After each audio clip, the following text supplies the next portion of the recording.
नमस्कार दोस्तों, आप सभी का स्वागत है टेक्नोलॉजी कीड़ा चैनल में। और इस वीडियो में आज हम लोग बात करेंगे एडिट के बारे में, एडिट यूआई के बारे में और उसके पेज मॉडल के बारे में। तो एडिट जो है वो क्रिएट से लगभग सिमिलर होता है अगर हम लोग यूआई के पॉइंट ऑफ व्यू से देखें तो, लेकिन क्रिएट में हम लोग पोस्ट एक्शन मेथड पर फोकस करते हैं और एडिट में हम लोग जो है गेट एंड पोस्ट दोनों पर फोकस करते हैं। ठीक है, अगर हम लोग देखें तो हमारे इंडेक्स में हम लोगों ने आईडी रिटर्न की थी। ये देखिए यहाँ पर भी देखिए हम लोगों ने आईडी जो है यहाँ पर राउट से हम लोगों ने आईडी सेंड की थी। ये देखिए यहाँ पर। ठीक है, तो यहाँ पर आप लोगों ने फोकस कर लिया। अब हम लोग कैटेगरीज के अंदर एक एडिट पेज जो है वो बनाएंगे। तो हम लोग इसी को ही कॉपी पेस्ट कर लेते हैं। जस्ट कॉपी कीजिए और यहीं पर आप लोग जो है इसको फोल्डर को सिलेक्ट करके पेस्ट कर सकते हैं। तो ये कॉपी हो जाएगी इसकी create.cshtml। इसको हम लोग रीनेम करेंगे एडिट के साथ। और क्या क्या चीज़ें रीनेम करने की ज़रूरत है, क्योंकि सेम पेज मॉडल कभी भी काम नहीं करता। तो यहाँ पर हम लोगों को ज़रूरत है एडिट करने की। जब हम लोग एडिट करेंगे तो इसका कोड बिहाइंड फाइल भी एडिट हो जाएगा। लेकिन अगर आप लोग देखें तो edit.cshtml में भी वही क्रिएट मॉडल काम कर रहा है और create.cshtml में भी क्रिएट मॉडल काम कर रहा है। दो जगह सेम मॉडल जो है वो काम नहीं कर सकता रेजर पेजेस के अंदर। तो हम लोगों को एडिट में चेंज करना होगा। यहाँ पर हम लोगों को लिखना होगा एडिट मॉडल और इसकी कोड बिहाइंड फाइल में भी हम लोगोों को यहाँ पर लिखना होगा एडिट मॉडल। ठीक है, तो एडिट मॉडल हम लोगों ने यहाँ पर लिखा। कंस्ट्रक्टर का भी सेम नाम जो है आप लोग लिख दीजिए यहाँ पर एडिट मॉडल। जब आप लोग दोनों को सेम करेंगे तो ये जो प्रॉब्लम आप लोगों की आ रही थी वो हट जाएगी यहाँ से। ये देखिए सारी हट गई, क्योंकि दोनों मॉडल जो है वो सेम तरीके से काम नहीं करते हैं।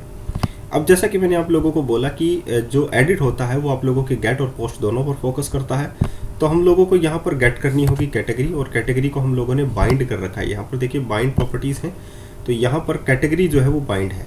ठीक है, तो सबसे पहले हम लोगों को कैटेगरी गेट ही करनी पड़ेगी। जिस कैटेगरी के अंदर हमारे पास एक चीज़ है नेम, इसी को हम लोगों को अपडेट करना है। तो यहाँ पर क्रिएट कैटेगरी की जगह हम लोगों को क्या लिख देना है, एडिट कैटेगरी। और यहाँ पर हम लोगों को जो बटन है क्रिएट की जगह हम लोगों को यहाँ पर क्या लिख देना है, अपडेट। ठीक है, तो ये प्रॉब्लम रिजॉल्व हो गई यूआई के पॉइंट ऑफ व्यू से। अगर अब हम लोग इसमें चलते हैं, थोड़ा सा जूम आउट कर लेते हैं। ये देखिए अब हम लोगों को क्या करना है, ऑन गेट के अंदर कैटेगरी गेट कर रखी है हम लोगों ने, जो बाइंड कर रखी थी प्रॉपर्टीज़ को। तो कैटेगरी इक्वल्स टू, अब हम लोगों को कैटेगरी कहाँ से गेट करनी है, कॉन्टेक्स्ट से। Context dot category dot find, और इसमें हम लोग यहाँ पर क्या गेट कर लेते हैं, आईडी। अब आप लोग बोलोगे कि आईडी कहाँ से आएगी, आईडी हमारी पैरामीटर में है, तो इंटीजर आईडी, और ये आईडी यहाँ से इसको गेट कर लें। ठीक है, यहाँ तक हो गया आप लोगों के पास। कैटेगरी बाइंड हो जाएगी जब कैटेगरी के पास आएगा, तो क्योंकि यही जो कैटेगरी है वही आप लोगों की यूआई में बाइंड कर रखी है हम लोगों ने। अब पोस्ट जैसे ही वो क्लिक करेगा पोस्ट होगा, तो यहाँ पर ऐड एसिंग की जगह हम लोगों को करना है अपडेट एसिंग, ताकि कैटेगरी जो है अपडेट हो जाए। तो हम लोगों को यहाँ पर लिखना है अपडेट। ठीक है, इसमें आप लोगों के पास अवेट का कोई मैटर नहीं होता, तो यहाँ पर इसको सेव कर देते हैं। ठीक है, तो एवरीथिंग इज़ फाइन। अब हम लोग इसको रन कर लेते हैं। तो ये हो गया आप लोगों के पास एडिट का पार्ट, और डिलीट का पार्ट भी अब हम लोग स्टार्ट करते हैं। सबसे पहले हम लोग एडिट को चेक कर लेते हैं। ठीक है, तो आई होप आप लोगों को ये बात भी समझ में आई होगी कि एडिट कैसे करते हैं। CRUD ऑपरेशन जो है रेजर पेजेस का भी कंप्लीट होने वाला है। कोई भी प्रकार की प्रॉब्लम आए तो मुझसे आप लोग डिस्कस कर सकते हैं, जैसा कि एज यूजुअल मैंने आप लोगों को बोला ही है। और अगर आप लोग मेरे प्राइम मेंबर बनते हैं चैनल के, तो आप लोगों को कोड भी मिलेगा। जिस चीज़ का आप लोगों को कोड चाहिए है वो आप लोगों को कोड मिल जाएगा। तो आप लोग प्राइम मेंबर बने और कोड को प्राप्त करें। सिर्फ ज्वाइन बटन पर ज्वाइन क्लिक करके आप लोगों को वो कोड जो है वो आप लोगों को मिल सकता है। ठीक है, तो जैसे कैटेगरीज पर मैं जाता हूँ, यहाँ पर न्यू कैटेगरी का ऑप्शन है, यहाँ पर एडिट कैटेगरी का ऑप्शन है। तो हेल्थ है, तो हेल्थ चेक मैं यहाँ पर लिख देता हूँ और अपडेट क्लिक कर देता हूँ। तो यहाँ पर देखिए हेल्थ चेक आ गया आप लोगों के पास। ये देखिए 5th कैटेगरी, यहाँ पर हेल्थ है, यहाँ पर हेल्थ चेक। अब दोबारा से करते हैं, तो ये हो सकता है कि आप लोगों के पास नई कैटेगरी इंसर्ट हो रही हो। फिर से देखते हैं, हेल्थ वाई अपडेट। ये देखिए नई कैटेगरी जो है वो अपडेट हो रही है। इसका मतलब ये है कि हमारी कैटेगरी जो अपडेट रही उसमें आईडी वैल्यू जो है, जैसे मैं यहाँ पर करता हूँ तो यहाँ पर देखिए एडिट और आईडी इक्वल्स टू 1 यहाँ पर जा गया, ठीक है। तो ये जो वैल्यू है ये इसने गेट तो कर ली हेल्थ, लेकिन एक्चुअली मैं जब पोस्ट करता हूँ तो यहाँ पर न्यू कैटेगरी यानी कि आईडी वैल्यू जो है वो 0 आ रही है। तो इसको वापस से चेक करते हैं, यहाँ पर आईडी जो वैल्यू है वो यहाँ पर 0 है, तभी ये अपडेट जो है उस चीज़ को कर पा रहा है, ठीक है। तो सबसे पहले हम लोगों को जो कैटेगरी हम लोगों ने गेट की थी उसमें हम लोगों को क्या करना होगा, आईडी वाइज मैं गेट कर लेता हूँ वो कैटेगरी और उसमें मैं अपडेट करता हूँ, ठीक है। तो यहाँ पर देखिए हम लोगों ने बाइंड प्रॉपर्टीज़ काम में ले रखी थी जो कि ऑटोमेटिकली बाइंड करती है आईडी प्रॉपर्टीज़ को भी, लेकिन जब हम लोग पोस्ट करते हैं तो हमारी जो प्रॉपर्टी है वो अपडेट नहीं कर रहा है, इसका मतलब आईडी जो है वो 0 आ रही है। तो हम लोग जो एडिट का जो CSHTML पार्ट है इसमें देखिए जो फॉर्म हमारे पास पोस्ट होता है, ये वाला फॉर्म जब पोस्ट होता है तो आईडी 0 है, क्योंकि यहाँ पर आईडी है ही नहीं, आप लोग देख सकते हैं। तो आप लोग यहाँ पर क्या करेंगे, आईडी प्रॉपर्टीज़ जो है वो लेंगे। तो यहाँ पर हम लोग जो है इसी में यहाँ पर input type equals to hidden और ASP4 यहाँ पर हम लोग लिख देते हैं कैटेगरी डॉट ID। तो ये ऑटोमेटिकली इसको क्या कर लेगा, यहाँ पर आईडी जो है वो सेंड कर देगा पोस्ट के अंदर भी। अब हम लोग चेक करेंगे तो आईडी जो है वो उसके साथ बाइंड हो जाएगी और आप लोगों की डाटा जो है वो अपडेट भी हो जाएगा। तो ये इजी सा है, आप लोगों को बस समझने की ज़रूरत है कि आप लोगों ने यहाँ पर जब पोस्ट किया है तो आईडी 0 है। अदरवाइज़ आप लोगों के URL पैरामीटर के अंदर आईडी तो आ रहा था, लेकिन जब हम लोग पोस्ट करते हैं तो वहाँ पर आईडी 0 था।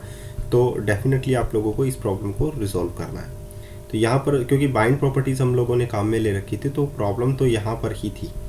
तो हम लोग इसे चेक करते हैं इलेक्ट्रॉनिक्स हेल्थ वाई को, और यहाँ पर हम लोग लिख देते हैं हेल्थ ऑल राइट, ओके। और यहाँ पर आप लोग देखिए हेल्थ ऑल राइट आ गया। तो एवरीथिंग इज़ फाइन, यहाँ पर सब कुछ अच्छी तरीके से काम कर रहा है। तो एडिट यहाँ पर अब हो गया आप लोगों का कंप्लीट। अब हम लोग नेक्स्ट पर चलते हैं और यहाँ पर हम लोग वो देखना है कि कैटेगरीज के अंदर अब हम लोग डिलीट मेथड को कैसे काम में लें। अब हम लोग क्या करते हैं, नेक्स्ट में डिलीट जो आप हमारा पेज है उसे हम लोग क्रिएट करते हैं। तो सेम यही आप लोगों का डिलीट में भी करना है। तो कॉपी कीजिए इसी को और यहाँ पर आप लोग पेस्ट कर दीजिए। अब आप लोगों को पता है कि आप लोगों को क्या चेंज करना है, जैसे कि आप लोगों का ये है तो सबसे पहले आप लोगों को नेम चेंज करना है। यहाँ पर हम लोग रख देते हैं delete.cshtml और इसमें आप लोगों को क्या चेंज करना होता है, यहाँ पर डिलीट मॉडल आप लोगों को लिखना है,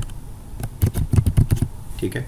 और इसमें UI पॉइंट ऑफ व्यू से आप लोगों को क्या चेंज करना है, यहाँ पर देखिए कैटेगरी का जो ID प्रॉपर्टी है वो भी आप लोगों को लिखना है। तो आप लोगों को ये भी करना होगा। हम लोग कर ही देते हैं input type equals to hidden और ASP4 इक्वल्स टू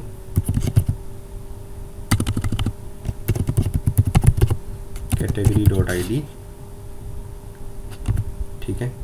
तो ये पार्ट हो गया आप लोगों का input type equals to hidden ASP4 equals to category dot ID, everything is fine. और क्रिएट की जगह हम लोगों को यहाँ पर लिखना है डिलीट और यहाँ पर प्राइमरी की जगह हम लोगों को लिखना है डेंजर,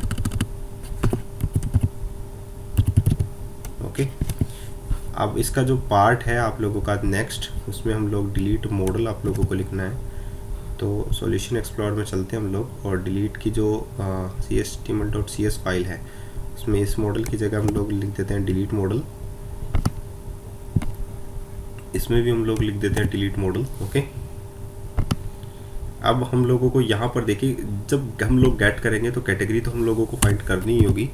तो हम लोग यहाँ पर लिखते हैं यही जो हम लोगों ने बाइंड कर रखी है category equals to same context dot category dot find, और उसमें हम लोग यहाँ पर ID हम लोगों के पास आ रही है तो यहाँ पर इंटीजर ID और यहाँ पर हम लोग इसको बाइंड कर देते हैं। ये तो हमारी URL पैरामीटर से आ रही है ID वो गई, लेकिन हम लोगों को इसमें देखना होगा कि मॉडल स्टेट जब पोस्ट हम लोग डालेंगे तो जो ID प्रॉपर्टी है वो हमारी जो है वो यहाँ पर आनी चाहिए, ठीक है। तो तभी ये इस चीज़ को रिमूव करेगा। तो मॉडल स्टेट सबसे पहले अगर वैलिड है तो सबसे पहले हम लोगों को निकालना where category equals to underscore context dot category dot first और डिफ़ॉल्ट निकाल लेते हैं। फर्स्ट और default extends to x dot I D. अब ये आईडी जो है हमारी कहाँ से आएगी, कैटेगरी जो हमारा हम लोगों ने बाइंड कर रखा है उससे आ जाएगी। तो कैटेगरी डॉट आईडी जो हमारी यूआरएल पैरामीटर से आई। तो फर्स्ट ऑफ कैटेगरी में इसमें आप लोग रिमूव कर सकते हैं इसका यूज़ करके, category dot remove of category. आप लोग ये चीज़ यूज़ करके इस चीज़ को यहाँ से रिमूव कर सकते हैं। उसके बाद रिटर्न टू पेज आप लोग यहाँ पर डाल सकते हैं कि आप लोग यहाँ से डायरेक्टली इंडेक्स पेज पर रिटर्न कर जाएं। तो एवरीथिंग का आई थिंक आप लोगों के लिए सब कुछ आसान सी चीज़ है, इतनी कॉम्प्लिकेटेड आई थिंक नहीं लगनी चाहिए। यहाँ पर देखिए ये क्या दिखा रहा है, कैटेगरी में भी नल है। यहाँ पर कैटेगरी जो है वो नल हो सकता है, तो इसीलिए आप लोग चेक कर लीजिए उसे। तो ये वार्निंग है, कोई ज़रूरी नहीं कि हम लोग उसे चेक करें ही। तो अब हम लोग क्या कर लेते हैं, हिडन फील्ड और करना होगा आप लोगों को। जब इस प्रॉपर्टी जैसे कि नेम फील्ड है आप लोगों का ESP4 इनपुट टाइप है, तो इसे हम लोग डिसेबल्ड करना होगा ताकि ये कोई एडिट ना कर सके, ठीक है। और आप लोगों को जब एडिट नहीं होगी तो आप लोगों को एक कन्फर्मेशन के लिए ही पूछेगा, और कन्फर्मेशन के लिए हम लोग जो है यूज़ करेंगे स्वीट अलर्ट भी यूज़ करेंगे डिलीट के लिए, और नोटिफिकेशन के लिए हम लोग टोस्टर भी यूज़ करेंगे। तो नेक्स्ट वीडियोस में आप लोगों को टोस्टर मिल जाएगा, आप लोगों को स्वीट अलर्ट भी मिल जाएगा, ताकि आप लोग एक CRUD ऑपरेशन जो है किसी भी पेज का बना सकें और आप लोग उसे आसान तरीके से कर भी सकें। वीडियो कैसा लगा ज़रूर बताइएगा, और आई होप आप लोगों को सभी वीडियो इंटरेस्टिंग लग रहे होंगे। तो सब्सक्राइब कीजिए, यापी का चैनल है और आप लोग इसे बढ़ा सकते हैं, हमें प्रमोट कर सकते हैं। जो आप लोगों को अच्छा लगे वो आप लोग कीजिए, और अगर बुरा लगा हो तो प्लीज़ ज़रूर डिसलाइक भी कीजिए। लेकिन आई होप, मुझे नहीं लगता कि किसी को बुरा लगेगा, क्योंकि मैं सिखाने की हर वो प्रयास करता रहता हूँ आप लोगों को, ताकि आप लोग आसान तरीके से आसान भाषा में सीख सकें। हेल्थ ऑल राइट, यहाँ पर डिलीट का आ गया, ये डिसेबल्ड है, इसे हम लोग डिलीट कर देते हैं। The name field is required, यहाँ पर आप लोगों के पास जो है डिलीट में भी जो है डिसेबल्ड में भी आप लोगों के पास नोटिफिकेशन आ गया। तो यहाँ पर ये ऐसा क्यों हो रहा है, क्योंकि हम लोगों ने मॉडल स्टेट जो है वो काम में ले रखी है। तो अगर हम लोग मॉडल स्टेट जो है वो यहाँ से हटा दें, और हम लोगों ने जो भी वैलिडेशंस जो हैं यहाँ पर यूज़ में ले रखे हैं, एक बार उसे हटाइए। यही तरीका है आप लोगों को, क्योंकि हम लोगों को डिलीट करना है, नोटिफिकेशन हम लोगों को देना है, लेकिन हम लोगों को वैलिडेशन यूज़ में नहीं लेने हैं, ठीक है। तो इस चीज़ को भी आप लोगों को हटाना है। तो यहाँ से हम लोग डिलीट कर देते हैं इसको, ठीक है। अब हम लोगों को क्या करना है, तो मैंने वैलिडेशन जो है वो यहाँ से हटा दिया है, ये देखिए। और उसके बाद में हम लोग चलते हैं नेक्स्ट पेज पर, यानी कि delete.cshtml पेज पर। यहाँ पर model state dot is valid है, तो इसे हम लोगों को हटाना होगा, क्योंकि मॉडल स्टेट हम लोगों को वैलिड करनी ही नहीं है। इसमें हम लोगों को यहाँ पर चेक करना है, जैसे कि मैंने अभी ये ऑटोमेटिकली सेंस ही कर लेता है इस चीज़ को। Category is not equals to null, कि कैटेगरी नल नहीं होनी चाहिए, तभी आप लोगों का फंक्शन जो है वो चीज़ों को डिलीट करेंगे। तो इसको हम लोग यहाँ पर डाल देते हैं, इसको यहाँ पर, और कैटेगरी नल है तो ये रिटर्न पेज पर चला ही जाए। तो इसको मैं सेव कर देता हूँ, और उसके बाद में अब हम लोग चेक करते हैं नेक्स्ट पर। तो आई होप आप लोगों को ये भी सारी चीज़ें जो है वो पसंद आ रही होंगी, और मैं 1 बाय 1 तरीके से हर चीज़ों को समझाने की टेस्टिंग पॉइंट ऑफ व्यू से भी हर चीज़ को क्लियर करने की कोशिश करता हूँ। अगर आप लोगों को किसी भी चीज़ में प्रॉब्लम आए तो प्लीज़ मुझे कमेंट कर दीजिए। आज के लिए इतना ही होगा, क्योंकि डिलीट फंक्शन ही कंप्लीट करना था, एडिट एंड डिलीट, और ये कंप्लीट हो जाता है तो हम लोग जो है नेक्स्ट फेज़ पर आगे बढ़ेंगे। ये डिलीट हो गया, यहाँ पर देखिए एवरीथिंग इज़ फाइन। चलिए हम लोग नेक्स्ट वीडियो के लिए तैयार रहते हैं।